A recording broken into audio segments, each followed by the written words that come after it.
বন্ধুসকল welcome to YouTube channel. বন্ধুসকল আজিৰ দিনটোতে আজি হৈছে 20 এপ্ৰিল তাৰিখ। বন্ধুসকল ৰাতিপুৱা আজি সাধাৰণতে মাত্ৰ 6টা বাজিল বন্ধুসকল, আৰু বহুতে কৈ আছে যে 10টা বজাত ৰিজাল্ট দিব, 9টা বজাত ৰিজাল্ট দিব। বন্ধুসকল মই ডাইৰেক্ট স্পষ্টীকৰণ দিবলৈ বিচাৰিছোঁ।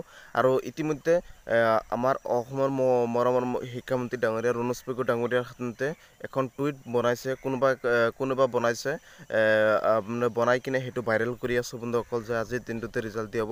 কিন্তু আজিৰ দিনটোতে কোনো ধৰণৰ ৰিজাল্ট দিয়া নহয় বন্ধুসকল।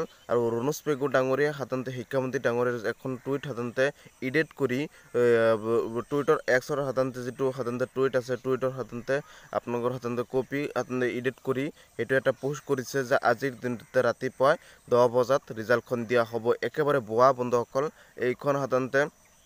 আৰু এতিয়ালৈকে চেবাৰ ফালৰ পৰা কোনো ধৰণৰ অহা নাই। আৰু শিক্ষামন্ত্ৰী ডাঙৰীয়াই ইতিমধ্যে স্পষ্টীকৰণ দিছে, আপোনাৰ যে সাধাৰণতে টুইটৰ জৰিয়তে স্পষ্টীকৰণ দিছে যে এইটো একেবাৰে ভুৱা, কোনো দুষ্কৃতিকাৰীয়ে এইটো কাম কৰিছে আৰু এনেকুৱা কৰিব নাপায়। আৰু মোৰ মতে নাপায়, কাৰণ সকলো সাধাৰণতে ছাত্ৰ ছাত্ৰী সাধাৰণতে টেনশ্যনত থাকে, এনেই ৰিজাল্টৰ টেনশ্যনত থাকে, সেইবাবে এইবোৰ সাধাৰণতে কৰিব নাপায়। এইবোৰ সাধাৰণতে কৰিলে ছাত্ৰ ছাত্ৰীৰ সাধাৰণতে মনটো সাধাৰণতে বহুত বেয়া লাগে, কাৰণ সাধাৰণতে ছাত্ৰ ছাত্ৰীয়ে ৰিজাল্ট এটা দিওঁতে কিমান টেনশ্যন লাগে মই আগতে গম পাইছিলোঁ। মেট্ৰিক পৰীক্ষা, হায়াৰ ছেকেণ্ডেৰী পৰীক্ষা যিবোৰ ৰিজাল্ট দিছিল সেইবোৰত গম পোৱা যায় কিমান টেনশ্যনত থাকে ল'ৰা ছোৱালী।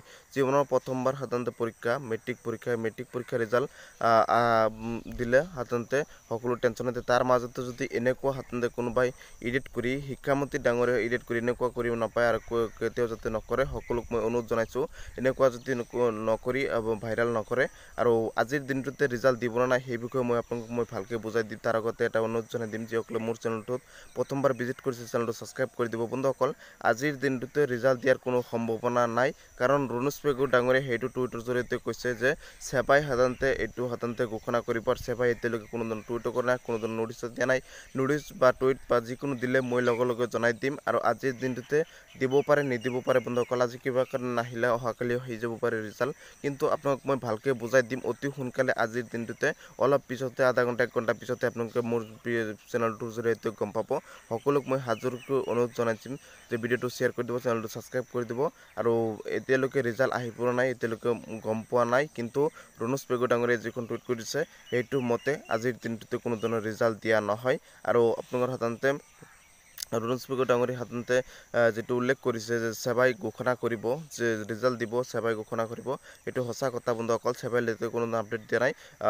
তাৰপিছত অসমৰ মুখ্যমন্ত্ৰী ডাঙৰীয়াই কোনো ধৰণৰ টুইট বা কোনো ধৰণৰ পোষ্ট কৰা নাই বা আপডেট দিয়া নাই ৰিজাল্টৰ ওপৰত বন্ধুসকল।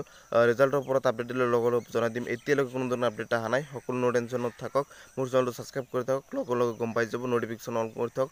যে ৰিজাল্ট যদি দিয়ে বা নটিছ আহে বা টুইট কৰে 1 মিনিটৰ ভিতৰত মোৰ চেনেলটোৰ পৰা আপোনালোকে পাব। সকলোক মই শ্বেয়াৰ কৰিব, চেনেলটো ছাবস্ক্ৰাইব কৰিব, লাইক এটা কৰিবলৈ অনুৰোধ জনাইছোঁ। আৰু সকলোৱে শ্বেয়াৰ কৰিব, চেনেলটো ছাবস্ক্ৰাইব কৰিব। ধন্যবাদ, ছাপোৰ্ট কৰিব।